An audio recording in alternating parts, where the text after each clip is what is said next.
Hello, and welcome to Inventors Helping Inventors. I'm your host, Alan Beckley, inventor of the Wonder Wallet. If you're an inventor searching for proven ways to make money with your invention, if you dream to see your product selling in stores everywhere, you've come to the right place. There's no better place to get help than from experts, inventors who've already achieved success.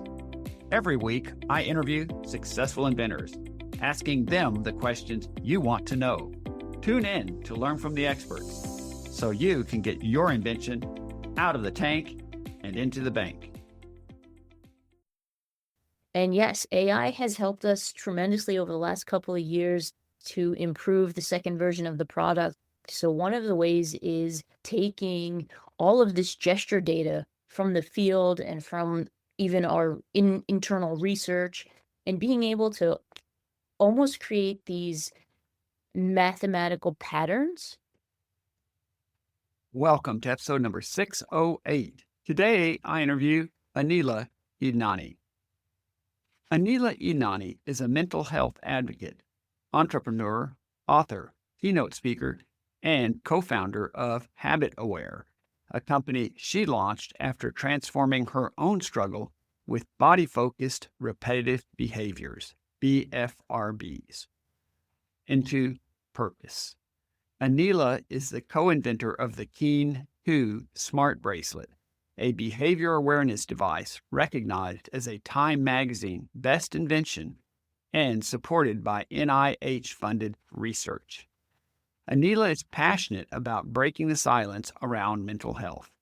Aneela's journey navigating anxiety, shame, depression, and compulsive hair pulling, trichotillomania, shaped a commitment to helping others move from secrecy to self-awareness and compassion. Through storytelling, innovation, and advocacy, Aneela works to normalize conversations about mental health and expand access to tools and support. Aneela believes that awareness is the first step towards meaningful change, and that when we lead with love, we create space for healing, connection, and lasting peace. You'll want to listen to this entire episode where Aneela shares how she used the combination of love, strength, and awareness to help her Keen 2 bracelet clients to address unconscious habits. Also, what Aneela viewed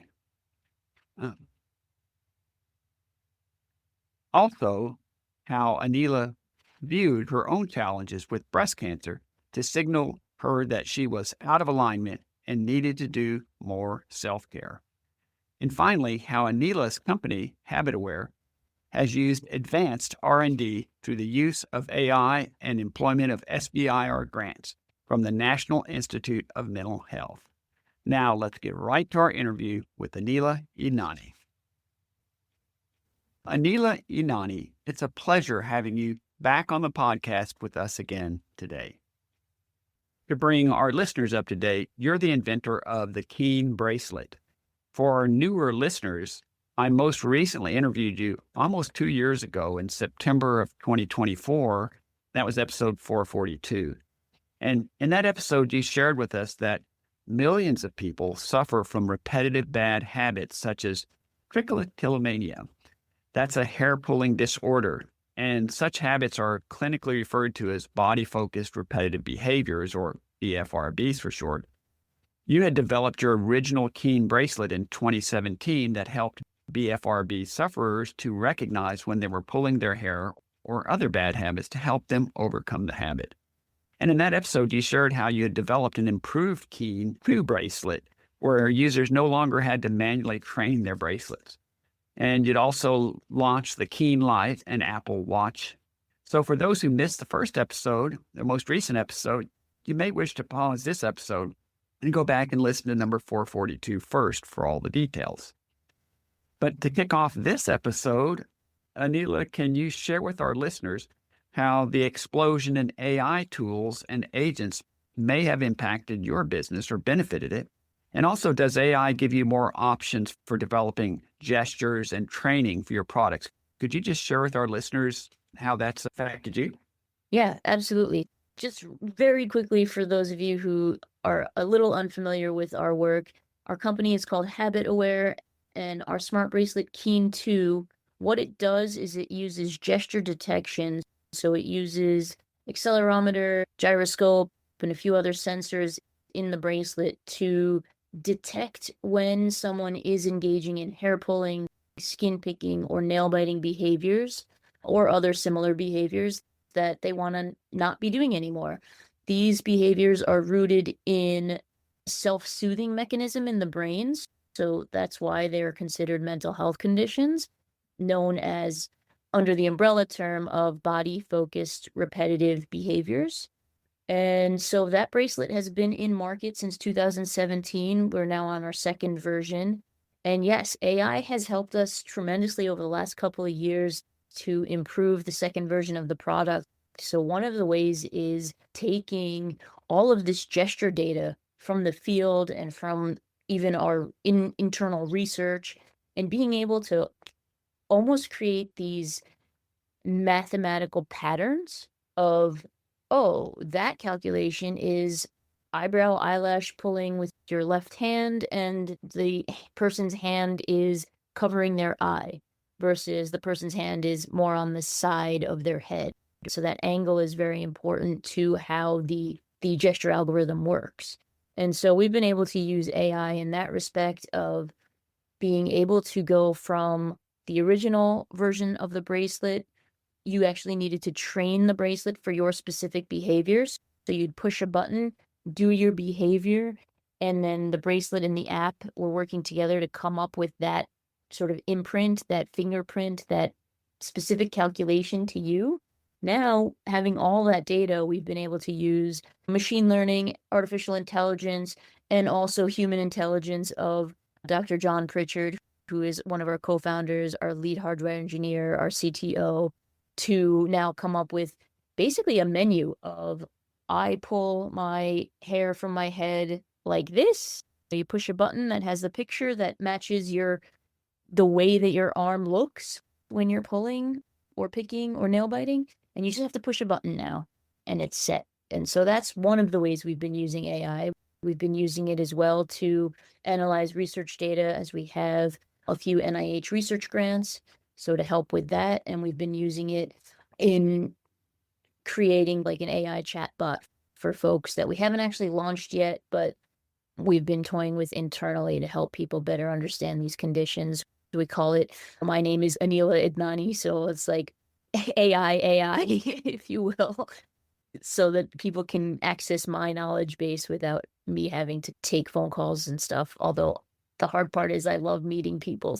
I enjoy having those phone calls, but I know sometimes I'm only one person, so it's nice to be able to have this backup. Thank you for explaining and really giving a quick highlight for what HabitAware does and what the Keen 2 bracelet does, and also the concept of, I'll call it gesture recognition. Because if you think about our arms and our gestures, we do hundreds of gestures during a day to do reaching our arm to get laundry off of someplace, or dozens of different things throughout the day, working on our PC and all the rest. But to recognize the specific limited sets of circumstances where it would recognize the hand coming towards the head, for example, and now the hand is on top of the head, and recognizing that, okay, this is likely a gesture that's, as you described it, associated with a body-focused repetitive behavior, the hair pulling, or any number of others.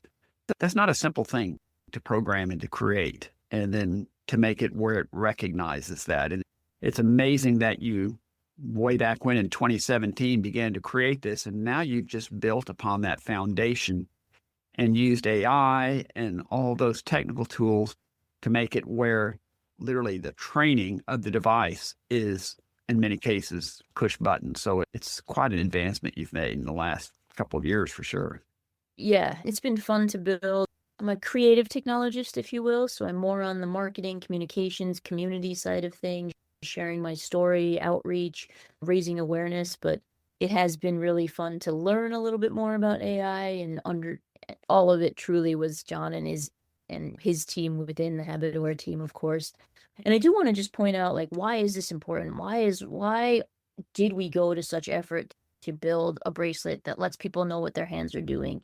And that really is because hair pulling, skin picking, and nail biting are very trance-like behaviors. They're rooted in the subconscious.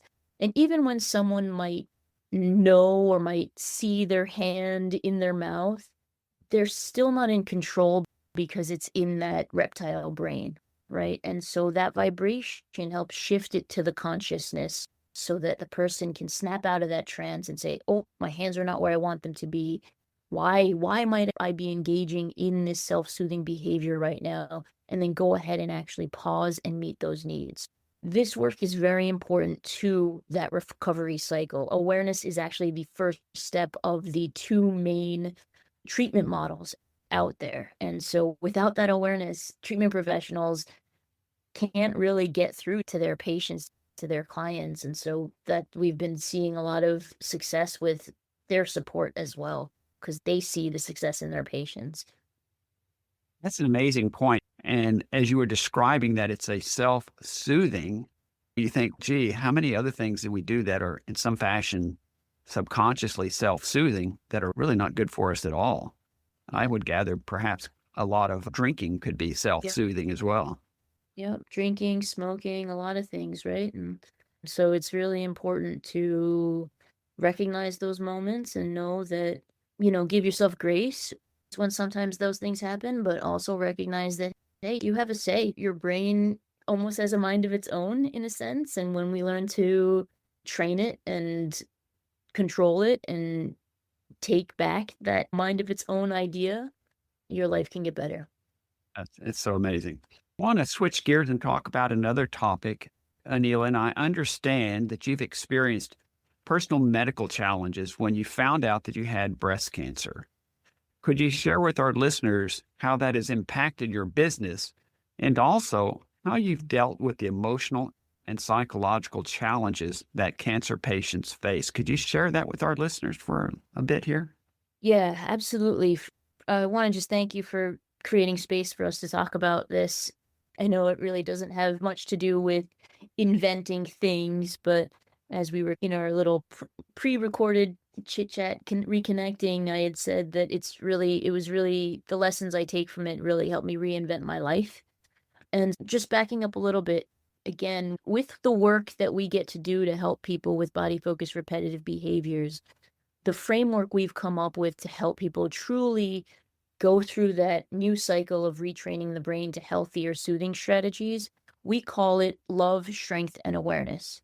It's just that it's backwards. So it's the awareness, typically from that bracelet vibration, to then summon the strength to pause, notice what's happening, notice the why behind that need to self soothe, and then to actually choose a healthy, soothing strategy that meets the need and retrains the brain and says to the brain, and the brain can then say, "Oh, I like that. That feels good too." That's bringing me back to that baseline of calm. And all of that by meeting your needs, by taking care of yourself, that's choosing love. And so what we found was that system, that framework helps people retrain the brain to not engage in these unwanted behaviors as much and to really turn on that love muscle and learn to take care of oneself, reducing negative self speak, making sure that people are engaging in healthier soothing strategies, which could be drinking water, could be taking a stretch or a deep breath or a walk or eating better or just getting better sleep or playing with a fidget in the moment. We noticed that methodology transcends. Like I noticed starting to use it with my kids in that respect of, okay, I don't need to yell that the milk was just spilled, right? Like I can just say, "Oh, let's get a napkin and clean it up," right? But sometimes in those moments there's not just the milk spilling in that moment, but there's we have to get in the car, we're running late, people are waiting for us, other things going on. I have a meeting coming up, right? So like you're in that moment, but you're bringing so much else to it. And so that moment of pause can really help slow that process down, slow that reaction down. And now getting to the breast cancer in 2022, I was diagnosed on World Cancer Day with stage 1A breast cancer in my left breast. And I decided early on that I was going to use this methodology of love, strength, and awareness. I was going to use the awareness to summon the strength to choose love as it relates to my breast cancer.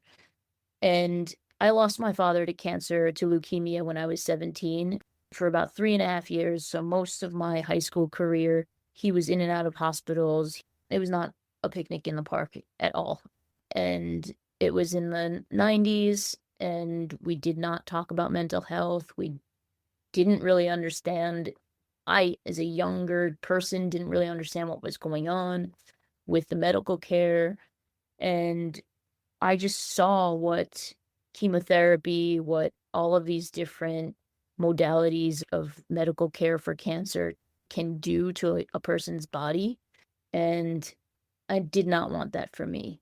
Now, I know chemotherapy and many other things, there's obviously the technology there has changed, and so they're not as debilitating as they were in the 90s, but I also just did not want to go there.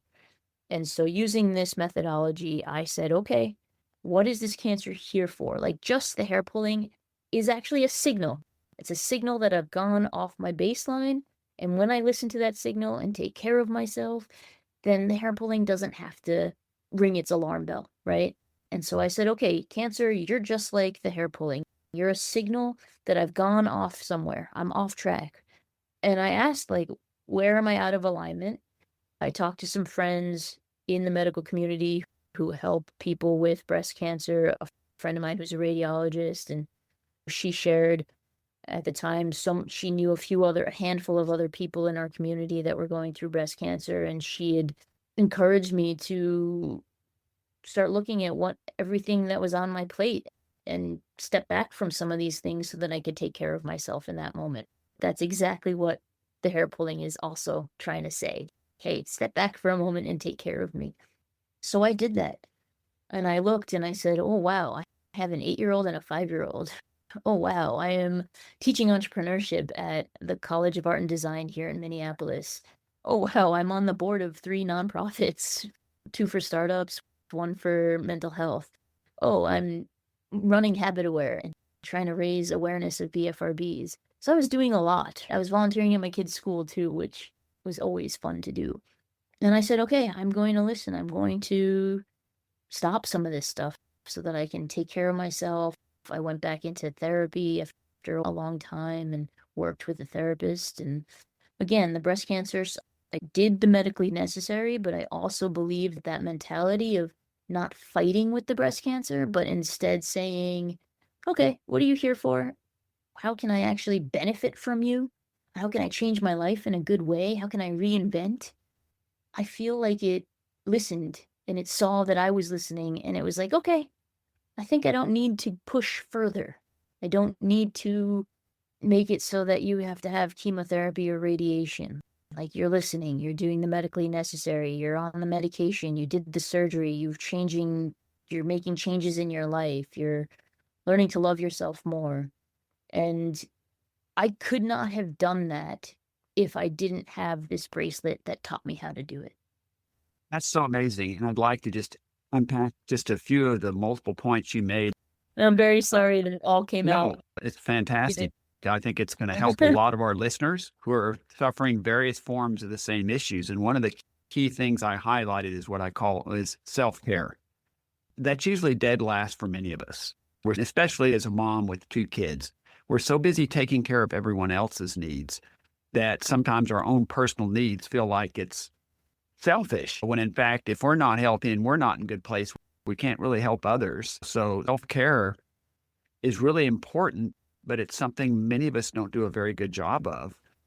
I also like your very positive approach towards breast cancer, which is a very negative circumstance, and asking a question most people would never ask. Okay, what am I to learn from this? And I can embrace the fact that the circumstances had happened rather than to try to fight and pretend why me and go down this negative spiral. And I don't know if you ever watch or listen to anything from Dr. Joe Dispenza, but he's got a lot of interesting thoughts along what he calls disease, but with DIS-EASE.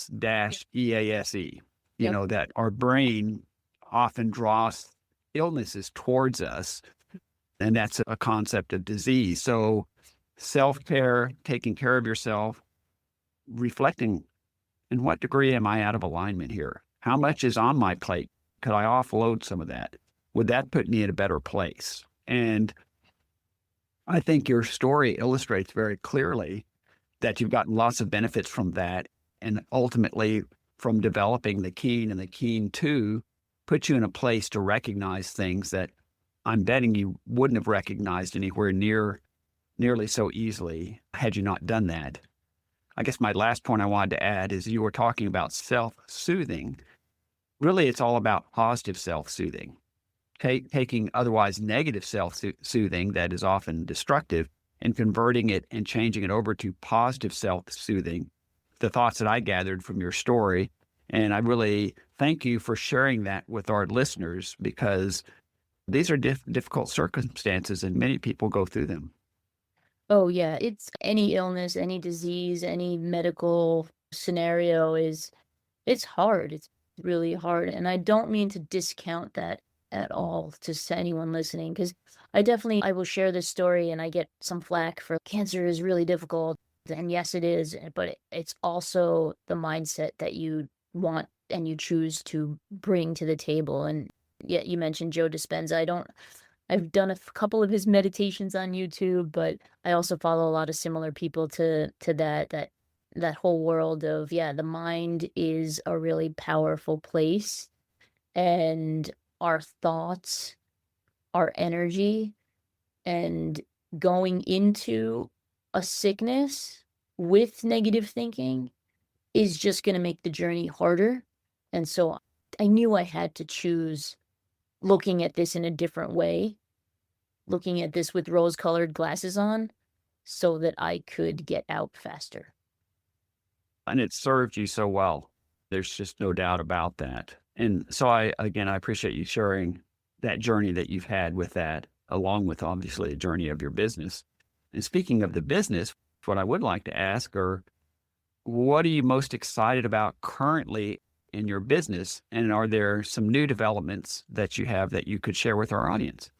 Yeah, so there's so much going on. We're always working behind the scenes and innovating. So right now, we recently got a small business innovation research grant through the National Institute of Mental Health to adapt the technology for overeating conditions. So similar idea there, right? That overeating is oftentimes a self-soothing mechanism, and how do we bring awareness to that trance-like behaviors? So we're working with the University of Minnesota on shifting the gesture algorithm to be able to identify that behavior. It also has some other nuances to it. Overeating, excessive eating versus just regular eating, if you will, like just your lunch. So our team is working on that. And then since we started in 2017, the bracelet has really been focused on behaviors above the neck. So hair pulling, head hair pulling, eyebrows, eyelashes, nose picking, beard and mustache, and face picking. And so for folks with skin picking, that often happens on the arms, on the legs, on the feet, on the back. Even cuticle picking would be included in that. And so we also have another NIH research grant to adapt the technology to be able to better detect those behaviors. So we're working on, first, we've done some prototyping there, and now we have the grant to improve the prototypes and then do a very small trial to see, okay, does that work? Because then that'll open us up to be able to help more people. So I'm excited about that as well. And then the last thing that I'm excited about is back in 2019, I did a TEDx talk, and then a girlfriend of mine here in Minneapolis, who is a independent book publisher, the very first time I met her and I told her my story, and now we are good friends, our kids go to the same school, and our life decisions reconnected us in that sense. But that first time that I met her and I shared my story, she was like, "You need to write your story." And that put the seed in my head, planted the seed. And so since 2019, I've been writing my memoir, and it's been really hard to go back and forth and back and forth. And And that will be coming out this September in 2006. I luckily, by the grace of God, by the universe, whatever positive energy was sent my way, I was originally going to self-publish, the inventor that I am, figure it out on my own kind of. But I was able to get a book deal with New Harbinger Publications, which is a mental health publisher, and so I'm super, super excited for that to come out.